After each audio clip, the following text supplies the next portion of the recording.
Good morning, people. Not good morning. It's good afternoon. So good afternoon, people. Welcome to week 7 of 100 days of making comics. Yay!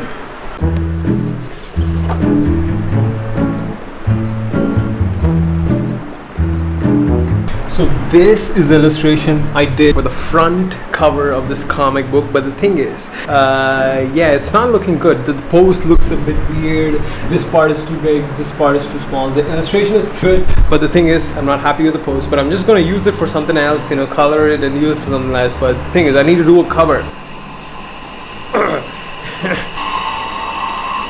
Yeah, I'm going to do the cover illustration at the end of the comic book project because I think it's way better to do that, because you'll be like, you must have drawn the main character a lot of times by then, so it'll be like very easy to draw the cover and the characters. So for the storyboards of this project, this is a completely new sketchbook. This is what I'm going to be using, the storyboards. So I'm going to be using this entire A3 size sketchbook for just storyboards. That's what I'm going to be doing.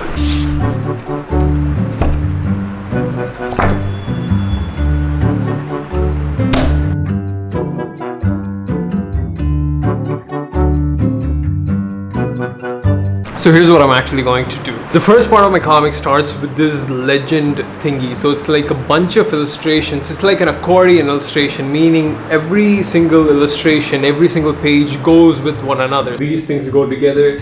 Another thing drawing will go together right here. So another thing goes like here, here. So yeah, this is gonna be like one accordion illustration, which means it's like one lengthy piece of illustration, which is gonna last like 6 to 7 pages. That's what I'm planning, at least. It's taking me a lot of time. That front section, which is just 7, 8, 9, maximum 10 pages, it's taking me a lot of time. It's not giving me the momentum, which will eventually give me the motivation to work on this comic more. So what I thought was, I'll just save the first 8, 9, 10 pages for the end of this 100 days of making comics, and I will start working on the actual section which actually looks like the comic, with the dialogue box, with the panels, with the characters talking, scenes and all that thing. So I thought I'll start working on that. Pages of my comic. Come on. Alright, so this is page 1. This is page 2. You have seen these things already. And this, no, this is not, this is page 4. This is page, I don't know which number, but this is the third page I've done so far. Also started work on the 4th page technically of this project. I've done the pencilings right here, and these are kind of cute. These are like little children characters. So most people ask me about my inking process, my techniques and tips for inking, the way I ink. It's simple. It's very, very simple. So here are some 3 simple, easy, practical ways to step up your inking game, like I do.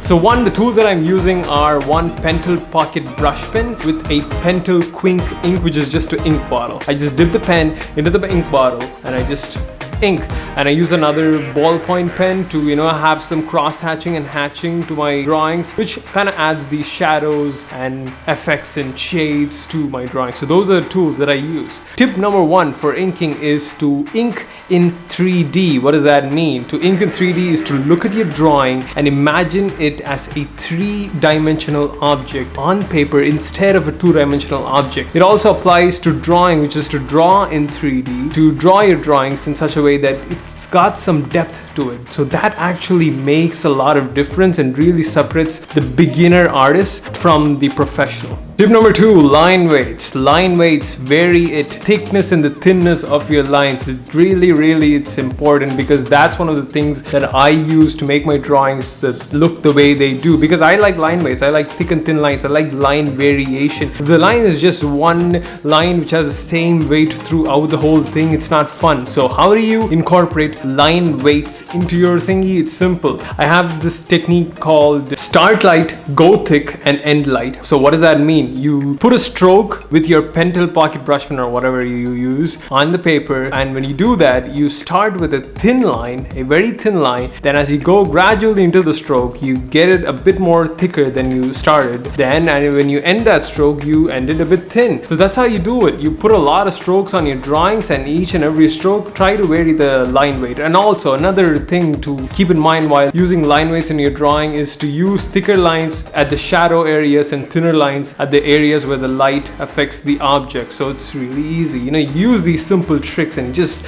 really level up your drawing in a very rapid way. And the third tip that I have is the most important tip and the most coolest, not coolest, it's not at all cool. It's a very important tip, and that is go with the flow. Take it easy. It means actually to keep your drawings loose and easy and not rigid and just strict and tight. It just makes the drawing really boring to watch and boring to make. To keep it loose is to have fun with your drawings and to go with the flow, go where the line leads. If you make a mistake, you just get your white pen or something and just correct it, or take it into Photoshop and just make a correction, just allowing yourself to fail so that you have those really nice loose lines, which actually makes the difference. If you just look at all the greatest artists of our generation, people like Bill Watterson, the one who drew Peanuts, I forgot his name, man, he's amazing, Charles M. Schulz, yeah, right? If you just look at their comic lines and stuff, those lines are really loose, like it's as if they don't care about how the drawing ends up a little bit. And that's very important, to not care about how your end result is going to be, but also in the same time putting the best effort that you can at the moment to make that thing look. So how do you apply this practically, in a practical way? Like, hey man, this is cool, this is all mindset, philosophical and stuff. So how do you put it into practice? It's very simple. One tip is to hold your pen really loose. So that means don't hold your pen like you're gonna hold your employer's hand at a job interview to prove your confidence or something. Don't do that. Hold your pen with some looseness, with some, non-rigidity to it. No, it's like inking is like eating a cookie. So you don't just go open up a cookie packet and just take that cookie, you crush it with your hand, you have a strict face and you just eat that cookie. No, you don't do that. You just open up the cookie packet, you take one cookie, don't grip it too hard because the cookie will break, and you take that cookie, you sit down, you relax, you loosen your mind up so that you can enjoy the process of eating a cookie. So you just put that cookie in your mouth and you eat it, you cherish it, and you have a good time with eating a cookie. So that's how inking goes. So you have to keep it loose, you have to keep it fun, you have to keep it interesting. At the same time, you need to loosen up your mind a little to allow the pen to take where the thing needs to go. So that's one of the biggest tips I've learned recently, to keep your drawings loose, keep your inking loose. Drawing is pretty much like that, you just have to keep it loose. So yeah man, those are my inking tips and tricks that I'm using. So those things, it's all about keeping things really simple. It's not about complicating stuff. It's not about looking for the best technique and the tricks and the tips. No, most of the drawing techniques and the things that most masters use are out there. Like the stuff that I'm saying, it's out there. It's for you. It's not that much actually. It's that there isn't that many techniques. You just need to take a couple of things that gives you the biggest bang for the buck and use it, and you'll improve a lot. I'm sweating a lot. It's summer here.